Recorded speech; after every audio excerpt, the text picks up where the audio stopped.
Hi everyone. आज एक current affairs में आपका स्वागत है। हाल ही में चर्चा में रहे H5N1 वायरस का संबंध निम्नलिखित में से किस बीमारी से है?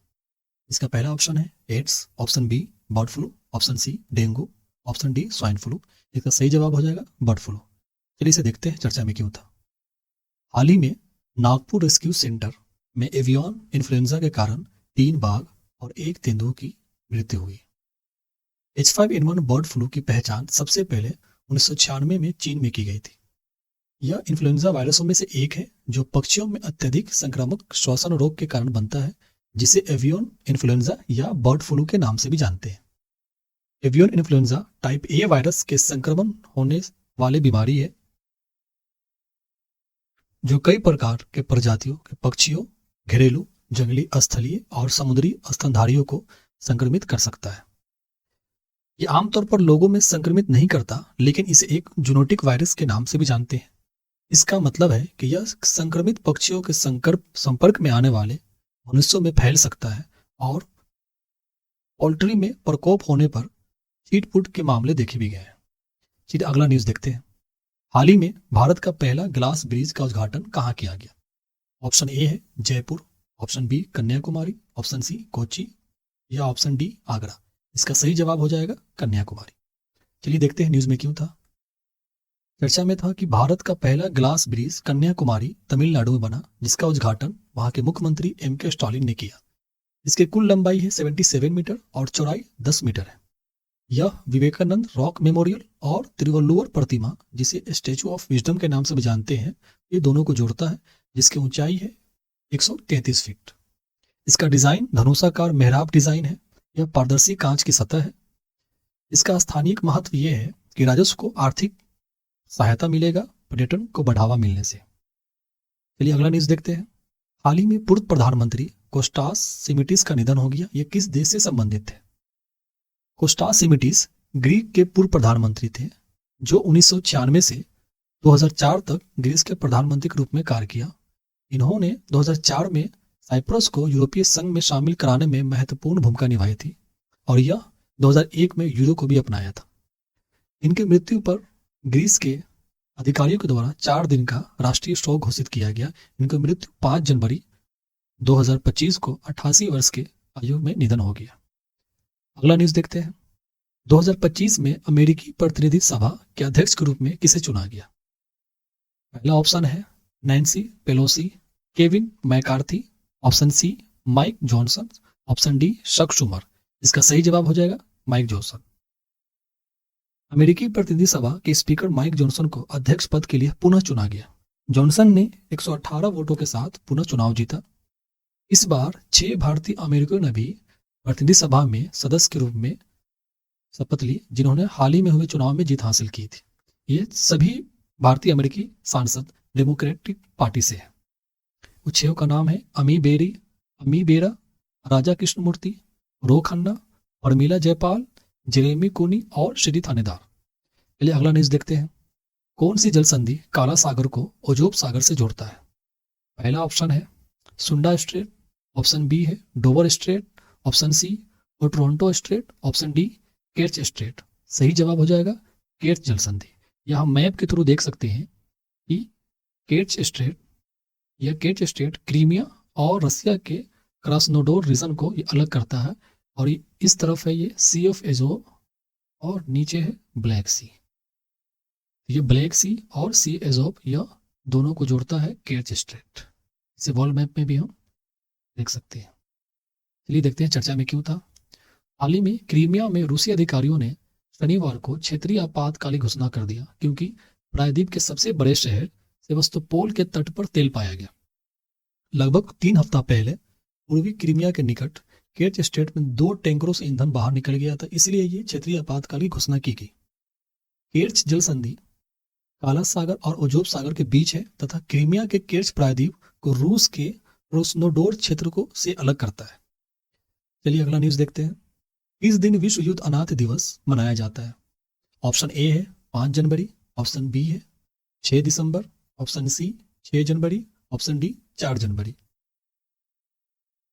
इसका सही जवाब हो जाएगा 6 जनवरी, ऑप्शन सी। चलिए देखते हैं। एसओएस इन्फेंट्स एंड ड्रेसेस एक फ्रांसीसी संगठन ने विश्व युद्ध अनाथ दिवस की स्थापना की। युद्ध में अनाथ हुए बच्चों के लिए विश्व दिवस हर साल 6 जनवरी को मनाया जाता है। इसकी स्थापना युद्ध और संघर्षों के कारण अनाथ हुए बच्चों के सामने आने वाले संघर्षों के बारे में जागरूकता फैलाना है और उनकी देखभाल, शिक्षा, सुरक्षा की जरूरत को और ध्यान को आकर्षित करना है। 6 जनवरी को विश्व युद्ध अनाथ दिवस संघर्ष से प्रभावित अनगिनत अनाथ बच्चों को मार्मिक याद दिलाता है। यह दिन व्यक्तियों और संगठन सरकारों को युद्ध में हुए अनाथ बच्चों की सहायता के लिए सामूहिक कार्रवाई करने के लिए प्रोत्साहन भी करता है। यूनेस्को के अनुसार विश्व में लगभग 14 करोड़ से अधिक अनाथ बच्चे हैं, जिसमें अफ्रीका में 55 million, Caribbean and Latin America में 10 मिलियन, एशिया में 61 मिलियन और सेंट्रल एशिया और ईस्टर्न यूरोप में भी तकरीबन 8 मिलियन के करीब है। विकास अनाथ बच्चे 5 वर्ष से अधिक आयु के हैं। चलिए आगे देखते हैं। निम्नलिखित में से किसके द्वारा लीड इंडेक्स जारी किया गया?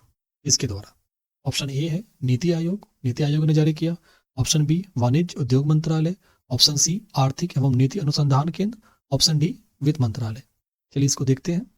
हाल ही में वाणिज्य उद्योग मंत्रालय LEADS logistic ease across different states report जारी किया। यह लीड रिपोर्ट का 6वां संस्करण है। इसे 2018 में विश्व बैंक के लॉजिस्टिक परफॉर्मेंस इंडेक्स के आधार पर उद्योग और आंतरिक व्यापार संवर्धन विभाग, जिसे हम DPIIT कहते हैं, जो वाणिज्य और उद्योग मंत्रालय के अंतर्गत आता है, के द्वारा शुरू किया गया था। इस पर 2018 के लीड इंडेक्स रिपोर्ट में इसे पूरे भारत को 4 भागों में बांटा गया। जो एक वो राज्य जिसे कोस्टल ग्रुप कहते हैं, तटीय क्षेत्र के राज्य, उसे कोस्टल ग्रुप में रखा गया। जो लैंडलॉक राज्य है उसे लैंडलॉक ग्रुप में रखा गया।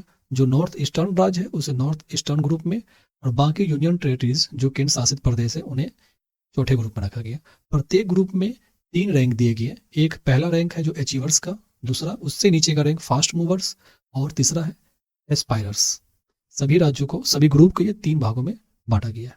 यह रिपोर्ट विभिन्न राज्यों और केंद्र शासित प्रदेशों के द्वारा उठाए गए पहलों को रेखांकित करता है, जिससे इससे किसी तरह का निर्णय लेने में और सरकार के द्वारा नीति बनाने में सहायता मिलेगी।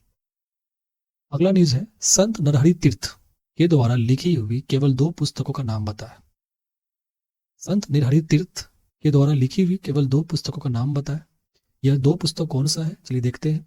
पहला ऑप्शन है गीता भाष्य और भाव प्रकाशिका। ऑप्शन बी है द्वैत वेदांत और शास्त्र प्रबोधन। ऑप्शन सी है रामायण भाष्य और उपनिषदों की टीका। ऑप्शन डी है भगवद गीता और श्री कृष्ण पुराण। इसका सही जवाब हो जाएगा गीता भाष्य और भाव प्रकाशिका। इनके द्वारा कुल 15 पुस्तक लिखी गई थी, लेकिन फिलहाल मौजूद सिर्फ गीता भाष्य और भाव प्रकाशिका ही है। हाल ही में और एक सदस्य को 13वीं शताब्दी के संत नरहरि तीर्थ की 3 फुट की मूर्ति मिली है। 13वीं शताब्दी के सिंहांचल मंदिर में संत नरहरि तीर्थ की मूर्ति देखी गई है, जिसमें ये दोनों हाथ में पत्तों लिखी हुई स्क्रिप्ट पकड़े हुए हैं और उनके आसपास श्रद्धालुओं को हाथ जोड़कर खड़े हैं। संत नरहरि तीर्थ लगभग 13वीं शताब्दी के माधव परंपरा में से एक प्रमुख द्वैत वेदांत दार्शनिक, विद्वान और संत थे। वे द्वैत दर्शक के संस्थापक माधवाचार्य के शिष्य थे, जिन्होंने पूर्वी भारत, विशेषकर कलिंग क्षेत्र में, जो आज के उड़ीसा और आंध्र प्रदेश में है, इस सिद्धांत को फैलाने में महत्वपूर्ण भूमिका निभाई थी। ऐसा माना जाता है कि संत नरहरि तीर्थ के पूर्वज चिकाकुलम कस्बे, वर्तमान में श्रीकाकुलम से आए थे, जो गजपति साम्राज्य में कुलीन थे, जो अब उड़ीसा राज्य में ये क्षेत्र पड़ता है। इन्होंने कन्नड़ में देव वर्णमाला की रचना करने वाले पहले व्यक्ति थे। उन्होंने 2 और कला के रूपों को प्रचार में महत्वपूर्ण भूमिका निभाई। वो कला है यक्षगान बायलट, जो तटीय कर्नाटका उसके आसपास में नृत्य नाटिका में प्रसिद्ध है। दूसरा है शास्त्रीय नृत्य, जो आंध्र प्रदेश में प्रसिद्ध है कुचिपुड़ी के नाम से। चलिए अगला न्यूज देखते हैं। पंचायत से संसद 2.0 का कार्यक्रम किसके द्वारा आयोजित किया गया? ऑप्शन ए है ग्रामीण विकास मंत्रालय। ऑप्शन बी है राष्ट्रीय महिला आयोग। ऑप्शन सी है महिला एवं बाल विकास मंत्रालय। ऑप्शन डी है राष्ट्रीय अनुसूचित जनजाति आयोग। इसका सही जवाब हो जाएगा राष्ट्रीय महिला आयोग। चलिए इसे देखते हैं, चर्चा में क्यों था। 6 जनवरी 2025 को आदिवासी नेता बिरसा मुंडा की 150वीं जयंती के उपलक्ष्य में पंचायत से संसद 2.0 कार्यक्रम का उद्घाटन लोकसभा के अध्यक्ष ओम बिरला ने किया। इस कार्यक्रम में पूरे भारत से अनुसूचित जनजातियों की 502 निर्वाचित महिला प्रतिनिधियों ने भाग लिया, वे महिला प्रतिनिधि जो पंचायती और नगरपालिका में निर्वाचित प्रतिनिधि है। इसका उद्देश्य है कि संवैधानिक प्रावधानों, संसदीय प्रक्रिया और शासन की जानकारी प्रदान करके उन्हें सशक्त बनाना है। इसकी प्रमुख विशेषता है कि इसमें विशेषज्ञों और संसद सदस्यों, मेंबर ऑफ पार्लियामेंट के द्वारा इंटरेक्टिव कार्यक्रम किए जाएंगे और नए संसद भवन, संविधान संसद, प्रधानमंत्री संग्रहालय और राष्ट्रपति भवन को दौर भी शामिल होंगे। पंचायत से संसद तक 1.0 का आयोजन जनवरी 2024 में किया गया था, जिसमें 500 से अधिक प्रतिनिधियों ने भाग लिया था। इसकी पहल राष्ट्रीय महिला आयोग और लोकसभा सचिवालय के द्वारा जनजातीय मामलों के मंत्रालय के सहयोग से आयोजित किया गया है। पंचायत से संसद 2.0। अगला न्यूज देखते हैं।